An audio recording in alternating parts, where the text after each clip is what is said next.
saya Rizky Agustiani, kelompok 7, menyampaikan materi yang berjudul Manajemen Kurikulum Lembaga Pendidikan.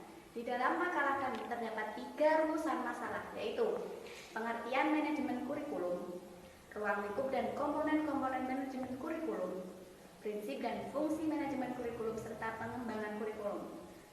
Langsung saja. Pertama, pengertian manajemen kurikulum.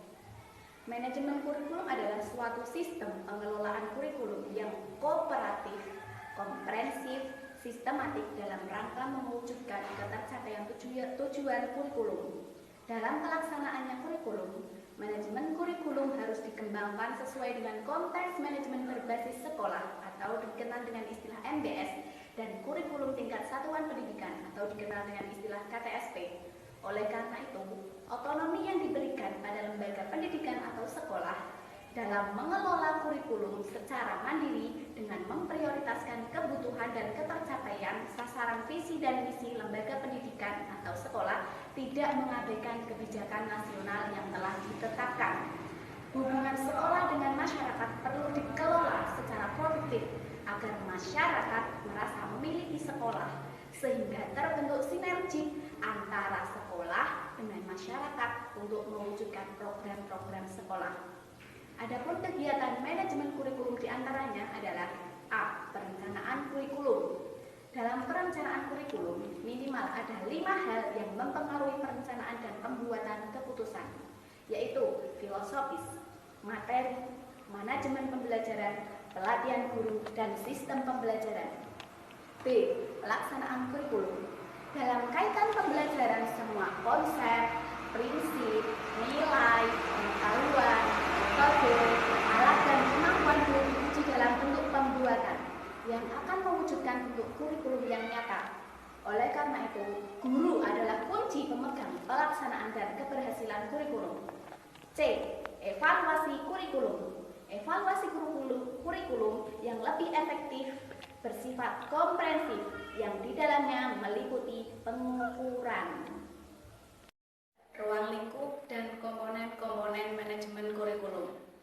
Ruang lingkup manajemen kurikulum meliputi perencanaan, pengorganisasian, pelaksanaan, dan evaluasi kurikulum. Pada tingkat satuan pendidikan, kegiatan kurikulum lebih mengutamakan untuk merealisasi dan merelevansi kebutuhan daerah dan kondisi di sekolah yang bersangkutan, sehingga kurikulum tersebut merupakan kurikulum yang integritas dengan peserta didik maupun dengan lingkungan sekolah. Pokok kegiatan pertama studi manajemen kurikulum adalah meliputi bidang perencanaan dan pengembangan, pelaksanaan dan perbaikan kurikulum. Adapun sistem kurikulum terbentuk oleh 4 komponen-komponen, yaitu A. Komponen tujuan. Dalam skala mikro, tujuan kurikulum berhubungan dengan visi dan misi sekolah serta tujuan-tujuan yang lebih sempit, seperti tujuan setiap mata pelajaran dan tujuan proses pembelajaran. B. Komponen isi atau materi pembelajaran. Isi kurikulum hendaknya memuat semua aspek yang berhubungan dengan aspek kognitif, pengetahuan, afektif, sikap atau perilaku, dan psikomotorik atau keterampilan skill yang terdapat pada isi setiap mata pelajaran yang disampaikan dalam proses pembelajaran. C. Komponen metode. Komponen metode ini berkaitan dengan strategi yang harus dilakukan dalam rangka pencapaian tujuan. D. Komponen evaluasi. Pengembangan kurikulum merupakan proses yang tidak pernah berakhir.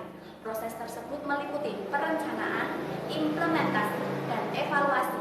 Maka dalam konteks pengembangan kurikulum, evaluasi merupakan bagian yang tidak dapat dipisahkan dari pengembangan kurikulum itu sendiri. Assalamualaikum warahmatullahi wabarakatuh. Perkenalkan, nama saya Rizky Agustiani. Di video kali ini saya akan membahas kelanjutan dari materi makalah kelompok saya yang sebelumnya sudah dibahas oleh teman saya, yaitu Mukimatus Saniyah. Langsung saja, di sini saya akan menjelaskan yang poin yang C, yaitu prinsip dan fungsi manajemen kurikulum serta pengembangan kurikulum. Prinsip dan fungsi manajemen kurikulum yang harus diperhatikan dalam melaksanakan manajemen kurikulum ada beberapa hal, yaitu lebih tepatnya ada 5 poin. Yang pertama adalah produktivitas. Produktivitas hasil yang akan diperoleh dalam kegiatan kurikulum merupakan aspek yang harus dipertimbangkan dalam manajemen kurikulum. Artinya apa? Pertimbangan bagaimana agar peserta didik dapat mencapai hasil belajar sesuai dengan tujuan kurikulum harus menjadi sasaran dalam manajemen kurikulum.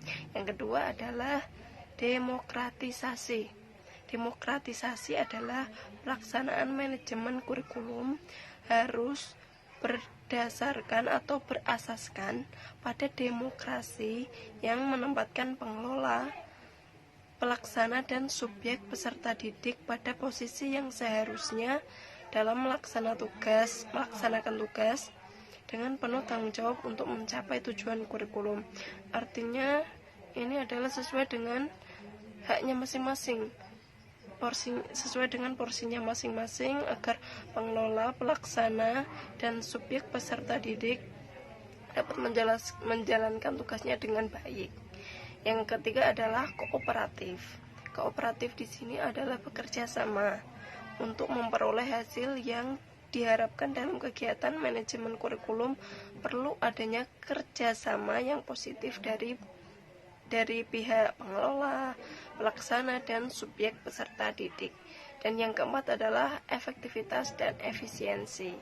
Prinsip efektivitas dan efisiensi rangkaian kegiatan manajemen kurikulum harus mempertimbangkan efektivitas dan efisiensi.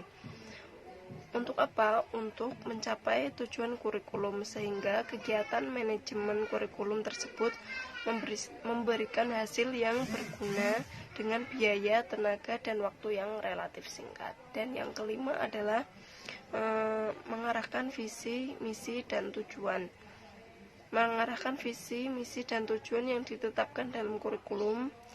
Proses manajemen kurikulum harus dapat memperkuat dan mempengaruhi visi, misi, dan tujuan kurikulum. Jadi, terdapat 5 poin penting pada pokok pembahasan C ini, yaitu prinsip yang harus diperhatikan dalam manajemen kurikulum itu ada 5, yaitu pertama adalah produktivitas, kedua demokratisasi, ketiga kooperatif, keempat efektivitas dan efisiensi, dan kelima atau yang terakhir adalah mengarahkan visi, misi, dan tujuan.